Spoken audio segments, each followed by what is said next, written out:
தமிழ் நெஞ்சங்கள் அனைவருக்கும் வணக்கம். நாம் தமிழர் கட்சியை எப்படியாவது அழித்துவிட வேண்டும் என்ற நோக்கத்தோடு அண்ணன் சீமான் பேசியதாக அவதூறு ஆடியோக்களை வெளியிடக்கூடிய அயோக்கியர்களுக்கு அண்ணன் களஞ்சியம் அவர்கள் ஒரு சவால் விட்டிருக்காங்க. அது என்னன்னு பார்த்தீங்கன்னா, அண்ணன் சீமானை பற்றி அவதூறு ஆடியோக்களை வெளியிடக்கூடிய அயோக்கியர்களே, நீங்கள் எத்தனை ஆடியோக்களை வெளியிட்டாலும் சரி, நாம் தமிழர் கட்சியை வீழ்த்திவிட முடியாது. நாம் தமிழர் கட்சியின் தம்பி தங்கைகளையும் பிரித்து விடவும் முடியாது. ஏனென்றால் நாம் தமிழர் கட்சியில் இருக்கக்கூடிய தம்பி தங்கைகள் அனைவருமே அறிவாளிகள் தான். இந்த ஆடியோவை கண்டு அவர்கள் நாம் தமிழர் கட்சியிலிருந்து வெளியேறுவதற்கு சாத்தியமே இல்லை. ஏன், என்னை பற்றி அண்ணன் சீமான் இப்படி பேசி இருந்தாலும் கூட, உண்மையாகவே பேசியிருந்தாலும் கூட, நானும் அதை கடந்துதான் போவேனே தவிர, இதை நினைத்து விட்டு நான் நாம் தமிழர் கட்சியை விட்டு வெளியேற வேண்டும் என்ற நோக்கத்தோடு நான் இருக்கவே மாட்டேன் அப்படிங்கிற மாதிரிக்கா அண்ணன் களஞ்சியம் அவர்கள் ஒரு கருத்தை பதிவு பண்ணியிருக்காங்க. அந்த காணொலியை இதில் இணைச்சி விட்டுருந்தேன், நீங்கள் பார்த்துட்டு வந்துருங்க தமிழ் நெஞ்சங்களை.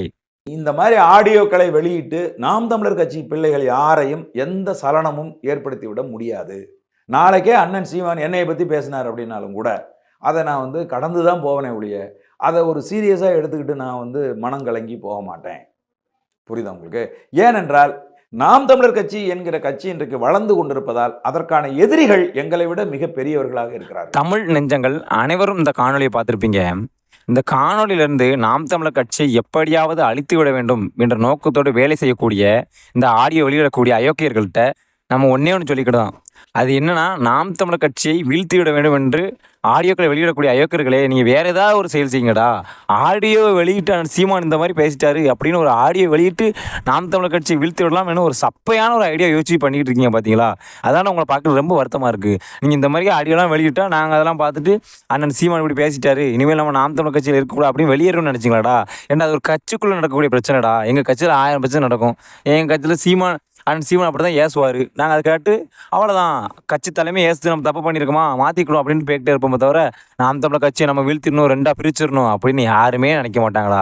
முக்கியமாக அக்கா காளியம்மாள் நினைக்கவே மாட்டாங்க. இது ஒரு பெரிய பிரச்சனைன்னா, அக்கா காளியம்மாளை அண்ணன் சீமான் இப்படி பேசிட்டாரு அப்படின்னு ஒரு பிரச்சனையை பரப்புதீங்களாடா?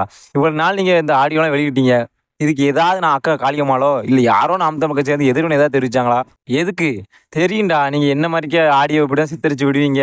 அண்ணன் சீமான் எப்படி பேசணும் அக்கா காளியம்மாவுக்கு தெரியும், காளியம்மாள் அண்ணன் சீமான் எப்படி பார்க்க 2 பேத்துக்குமே தெரியும். அதனால் நீங்கள் ஆடியோவை பரப்பி நாம் தமிழர் கட்சி வீழ்த்தணுங்க ஐடியாவை வந்துட்டு வேறு ஏதாவது ஒரு புதிய ஐடியாவை யோசித்து அப்படியாவது வீழ்த்த முடியுமான்னு பாருங்கள். நீங்கள் எப்படி நினச்சாலும் வீழ்த்திட முடியாது. ஏன்னா நாங்கள் சின்ன ஆலமரம் கிடையாது, பொடி ஆலமரம் கிடையாது வெட்டி வீழ்த்ததுக்கு. நாங்கள் வளர்ந்து விழுதுலாம் போய் பூமிக்கு அடி வரைக்கும் எங்கள் விழுது போயிருச்சு, 1000 விழுதுகள் உள்ள போயிருச்சு. புரியுதா? பூமிக்கு அடியில் நாங்கள் ஆலமரம் ஆகி வளர்ந்து பழம் போட்டு கொட்டையும் போட்டாச்சு. அதனால் நீங்கள் எங்களை ஈஸியாக வீழ்த்திட முடியாடா. ஆடியோ வெளியிடுறது, 2 பேரை அரெஸ்ட் பண்ணி உள்ளே போடுறது, பயங்காட்டுறது, இந்த ட்விட் போடுறவன், இந்த எடிட் பண்ணுறவன் நாம் தமிழர் கட்சியில் இருந்து அதை ஷேர் பண்ணுறதை பிடிச்சி அரெஸ்ட் பண்ணுறது, அவனெல்லாம் இவளை அரசு பண்ணாலும் இங்கே நாம் தமிழர் கட்சி வீழ்த்த முடியாது, ஒன்றும் கொடுக்க முடியாது. என்ன நீங்கள் செஞ்சுருவீங்க? இந்த ஆடியோ போடுறது இல்லைன்னா வழக்கு பதிவு போடுறது, இன்னும் கொலையாடா பண்ணிட போகிறீங்க? வழக்கு பதிவு போடுறீங்களா? போடுங்கடா. என் மேலே கூட வழக்கு பதிவு போடுங்க. நான் இப்படி பேசிட்டோம், என் மேலே கூட வழக்கு பதிவு போடுங்க. சந்திக்க தயார் தான், ஒன்றும் தப்பு ஒன்று கிடையாது. நீ வழக்கு பதிவு போடுற, நான் மறுநாள் நியூஸில் வரப்போகிறேன். ஏன்னா நல்லதுதான்டா, புரிஞ்சுக்கோங்கண்ணே. அதனால் நீங்கள் நாம் தமிழர் கட்சி தம்பிகளை தங்கைகளை வீழ்த்திடலாம், இல்லை நாம் தமிழர் கட்சி தங்கைகளை பற்றி அவதூறு, இந்த இடுமனம் காட்டி அந்த பிள்ளையை லவ் பண்ணார், இந்த பிள்ளை அந்த மாதிரி அவதூறு பரப்பு, இதெல்லாம் கீழ்த்திரமா இல்லையாடா உங்களுக்குலாம்? ஒரு பொம்பளை பிள்ளையை எவ்வளோ அவமானப்படுத்திங்களா? என்னடா உங்களுக்கு கீழ்த்திரமாக அரசியல் பண்ணுவீங்க? கொஞ்சமாவது படித்த மாதிரி நடந்துக்கோங்க, புரிஞ்சுக்கோங்கடா. இந்த அவதூறு பரப்பக்கூடிய அயோக்கியர்கள் அது எந்த கட்சின்னு தெரியும். ஏற்கனவே பல திருப்பி அந்த வீடியோ நான் நம்ம சேனலில் பதிவு பண்ணிட்டேன். மறுபடியும் அந்த கட்சியை சொல்லி நமக்கு எரிச்சலாக இருக்குது. ஏன்னா அந்த கட்சிக்காரனே அப்படி தான் தெரிஞ்சு போச்சு, அவன் ஒரு அயோக்கிய பையன் தான். அதாவது பொம்பளை பிள்ளையை அவமானப்படுத்தாதீங்க. முதல்ல தமிழ் சமூகத்தில் பெண் பிள்ளையை மதிக்க கற்றுக்கோங்க.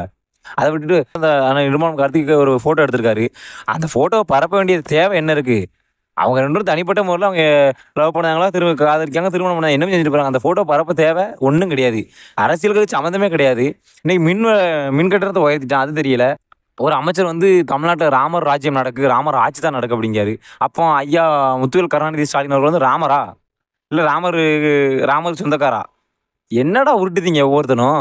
அதெல்லாம் பேச மாட்டாங்க. ஒருத்தன் எவனா தனிப்பட்ட விஷயத்தில் வந்துட்டா போதும், அவன் இப்படி போனா அப்படி போனா அங்கே போனான்னு.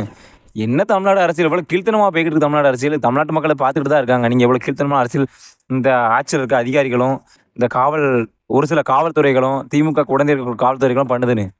கூடிய சீக்கிரமாக 2026 இதுக்கு முடிவு கட்டி சமாதி கட்டிடலாம். திமுக ஆட்சிக்கு அவ்வளோதான். அதோட சமாதி கட்டி மெரினா கடற்கரைலாம் நம்ம பதிக்க முடியாது. வேற எங்கேயாவது வேறு ஏதாவது குப்பை கிடங்கு பதிச்சிருவோம், புரிஞ்சுக்கோங்க. அதனால இனி வரும் காலங்கள்ல உங்க பருப்பு வேகாதுப்பா. திமுக வெளிப்படையா சொல்லுது. இனிமேல் உங்க பருப்பு வேகாது.